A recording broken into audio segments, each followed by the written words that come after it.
In this video, I'm going to show how I restore the rear trim on my 2001 Dodge Ram. First thing I'm going to do is replace these rear tail lights. So you can see the new one right here next to the old one. So to take out the old tail lights, just 2 screws right here. Going to be using a T25 Torx bit. And now that I got both of those out, this should just pop right out. And you can see right here, this is what's holding it in right now. So just got to pull it straight back and it comes right out. Now we just got to switch over the light bulbs into the new tail light, so they just turn and come out. Here's the side-by-side of the new tail light versus the old one. So you can see it's a lot newer, not as faded or scratched up. All right, now just got to put the bulbs in the same way they came out. Now that those are in, just push this straight in. And there we go. So got that back in, so now we just got to put the screws in. All right, got that lined up, so just got to do this to the other side now. Next, we're going to pull off these rear bumper trim pieces. And as you can see, these just pop right out of the bumper, so we can pull them off and paint them. To get these off, I just used some needle nose pliers to push the pins in. Here's the view from underneath. You can see all these little pins that you just got to squeeze and push out. All right, now that I got those pushed out, I can just pull the trim piece off, and there we go. So I'm going to hit this with the power washer before I paint them.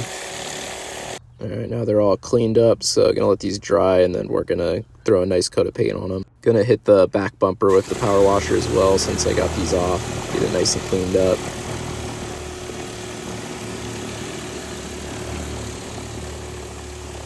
All right, now that they're all dry, gonna be using this trim and bumper paint that I got from Walmart. So I'm gonna hit it with a couple coats here. All right, so I did about 2 coats on these guys. Gonna let them dry for a few hours and then we'll put them back on. All right, now that the trim pieces are dry, gonna be putting these back into the back bumper. So again, these little clips should just pop right in.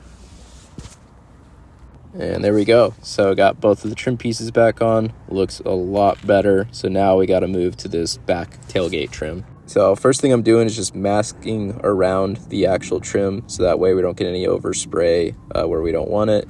Now that I got the masking tape all around it, next step I'm going to do is I'm going to be using some newspaper.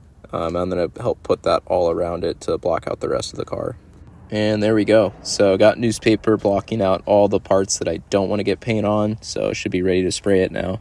So again, to match the rest of it, have this trim and bumper paint that I got from Walmart that I'm going to spray it with. Got 2 coats on it, so I'm going to let this dry overnight, and then we'll check back on it in the morning. And there we go, let this dry overnight and it looks great. So can't wait to pull this off and see how all of this looks together.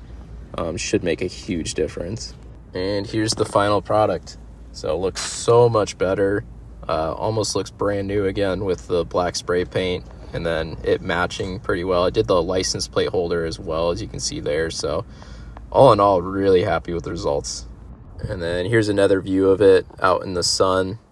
So again, really coming out great. Doesn't look blotchy at all. So hope you guys liked the video and thanks for watching.